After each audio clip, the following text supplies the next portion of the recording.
Pool skipping Raksha has always been something that has been incredibly difficult to do, but since the release of Necromancy, it's become a hell of a lot easier. You no longer have to do some crazy combat dummy setup with some insane rotation and incredible output of DPS that is insanely hard to do to be able to skip the pools at Raksha anymore. It makes kills a hell of a lot quicker. Getting around 2-minute kill times is absolutely not that difficult to do as long as you are skipping pools at Raksha. So in this video, I'm going to be showing you how I go about doing it so that you can take it on too. Now, I'm pretty aware that there's probably people that can do it a lot quicker than I can and more efficiently than I can, but this works consistently for me every single kill now that I've practiced it a lot for this video, and so I'm ready to share it with you guys. So let's get started. So we're going to start off with things like gear and requirements, and I just want to make it clear that this is not an easy task to do. This is a high level thing to be doing. Skipping the pools at Raksha takes a lot of damage and a lot of gear and a lot of GP to begin with in terms of you're going to be using a Grimoire, you're going to be using tier 95, the first Necromancy gear, and you are going to have to be a pretty high level in Necromancy. Now you can definitely do this at level 100, maybe 105, whatever it is that I started doing this at. I'm at level 110 at the moment, and this is working consistently, and it was working consistently before that as well. So to save some time, on screen is going to be a screenshot of my actual preset here. You're going to see the exact gear that I'm using, and in the description below there's going to be a list of the actual items and gear if you do need them. If you're looking at the items and going, I'm not too sure what that is, it'll be in the description for you to read. In the essence of Finality, I have my tier 70 or tier 90 regular main hand weapon from Necromancy, which is going to be the Death Grasp special attack. And I am using Elder Overloads, and on screen again is going to be my Archaeology Relics and my perks for you guys to take a look at, so you can copy those as well. Please note my perks are not best in slot.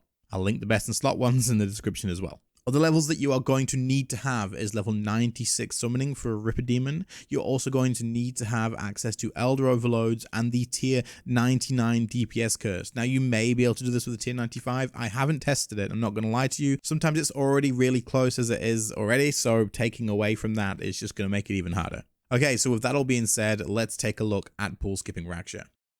Okay, so just to get started out here, I'm going to quickly mention that there is kind of two parts to this whole thing. The first one is being able to DPS efficiently from the start of the fight until you hit phase 3. And then you want to do as much damage as possible with the specific rotation that I will set you up for in phase 3 to actually pull the skip off. So there's two sections. The first one, I will link in the description as well, my updated DPS rotation for Necromancy. I am using that same rotation from the beginning of this fight to be able to actually build up and do the DPS and ready myself ready for phase 3 as well. I'm going to mention it in this video too, but it'll be more in depth in that video, so check that out if you just need a bit of extra information on what exactly I'm doing. But when it comes to the actual skipping part for phase 3, you're going to want to be here for that, of course.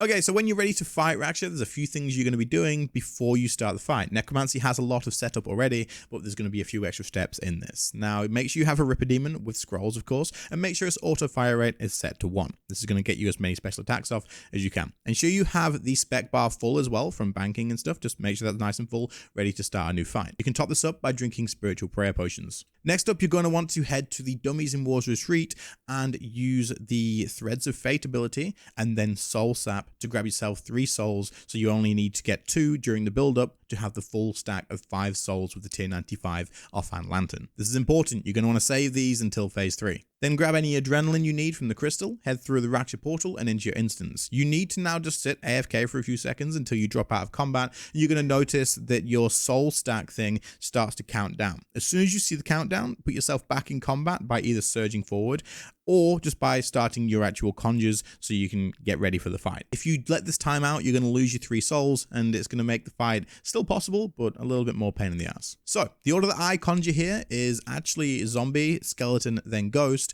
and then I'll immediately use life transfer because this extends the duration of your conjures, and it also means you can then use life transfer again later in the fight. At this point, surge forward to initiate the fight, and remember to use the command ability on your ghost and on your skeleton. I want to just point out here that we are not using split soul for the start of this fight. We're going to be saving it for later on to ensure we can get the skip. Then you're going to want to stand exactly where I am right here. This just means that your death skulls won't bounce from Raksha to the pools and then get lost and cancel, which happens rarely, but it can happen. Once your Raksha is targetable, you want to target cycle, apply Smoke Cloud, and then start off with the rotation that'll be on screen that I showed in my DPS updated video, but again, without the Split Soul. You're going to be doing a regular Living Death rotation here, but it's important that you do it in the correct order to make sure that you get your 5 Soul Sap stacks ready for Phase 3, and then you will no longer worry about this until you get there. So once you've built up to actually using Living Death, you've got your 2 extra Soul Sap stacks, and you now have cast Living Death. You're still following the regular DPS rotation where you use Death Skulls whenever you can, and then you'll use Touch of Death whenever you can, and then Finger of Death on 6 Necrosis stacks, the stuff that I mentioned in the other video.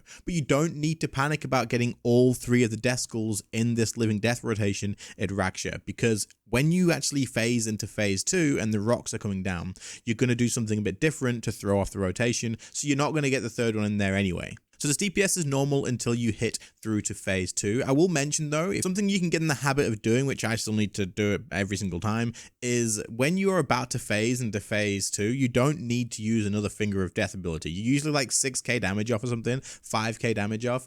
Use a basic or something like this. Don't waste your Necrosis stacks because it will not go through past the actual threshold. It will hit the threshold for phasing and then it will just sit there at the flat damage number. So it's wasted Necrosis stacks. Just use a basic, unless of course you do still have a good amount of damage to deal. Anyway, once you've done this, during the phase from Phase 1 into Phase 2 and you get the first rockfall, you're going to want to use a Powerburst of Vitality as well as Disruption Shield so you can just focus on DPS through this. At the same time, you want to be using your Omniguard weapon special attack here and then following that rotation through as well. You'll throw off your second Death Skulls as soon as it's available and just continue DPSing until you're about to hit through Phase 3. Your rotation in Phase 2 is exactly the same as any regular Living Death rotation, but of course keep in mind you've just used your weapon spec, so every time you use Touch of Death, Death Skulls, or Finger of Death, you want to use a basic attack as well to get that extra auto attack damage from it. Now, you're not actually going to have time in your Living Death rotation now to get the 3rd Death Skulls off, but this is fine because you want to save this anyway for as you enter into Phase 3.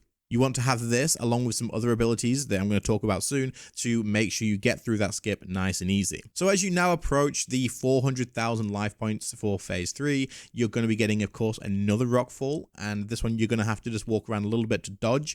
But as you approach it, so 410,000 health, something like this, you want to be using Split Soul at this point. Now, once you're more comfortable with rotation and you know how quickly you can skip, then use it a little bit sooner. You get plenty of time with this. You can probably use it like 500k and you'll be okay. But just while you're learning, I would suggest just waiting until you're nearly into Phase 3, then use Split Soul, and then use Death Skulls. You want to use Death Skulls and Split Soul as you approach Phase 3 because you want it to overlap, as this is going to be a big part of your damage output to skip through. Now, as soon as you do enter Phase 3, this is where you drop all of the Volley of Souls. You will use your Finger of Death abilities. You will use Touch of Death, followed by Finger of Death again. You will still have a little bit of overlap from your Omniguard spec as well, so make sure you're using those basic attacks as well with double damage after using Touch of Death, Finger of Death, and Death Skulls to also get more damage out of it too. Then, of course, you've got the Essence of Finality with the other special attack in there, which you're going to want to take advantage of too.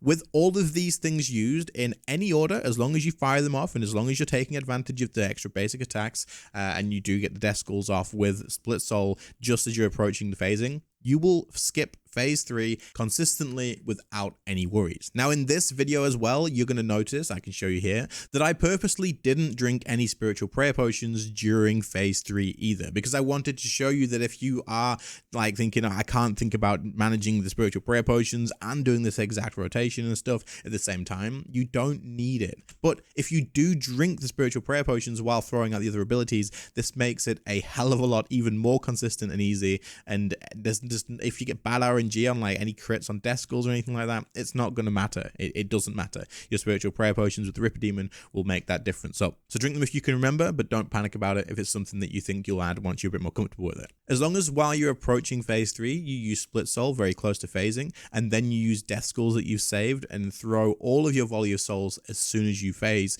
you're then going to be able to follow up with the other abilities, Touch of Death, Finger of Death, the special attack from the Essence of Finality. You'll get through this consistently and it won't be that big of a deal. Once you get to the other side, I need to work on this rotation here, but this was purely just to show you how I skip Raksha. So we're pretty much done and dusted with this. Quick couple of tips for the last phase. You can use life transfer again as soon as you phase to keep your ghosts alive, so you don't have to reconjure him straight away. And then, of course, just work up towards like a living death rotation again and just start firing out as much damage as you can. But hopefully this helps you guys out. If you have any questions, leave them in the comments. If you're struggling with it or anything like that, drop me a message on Discord or leave a comment as well, and I'll answer you and we'll try and figure it out. But this is what works for me. It works consistently. It works every single time, and it's no food as well, which is absolutely crazy. Obviously, if you need to eat, then eat, but most of the time you don't need to eat. Anyway, I hope the video helped you out. If it did, please do leave a like on the video, sub to the channel if you are new around here, and other than that, I'll catch you all in the next one. See you later, guys. Bye.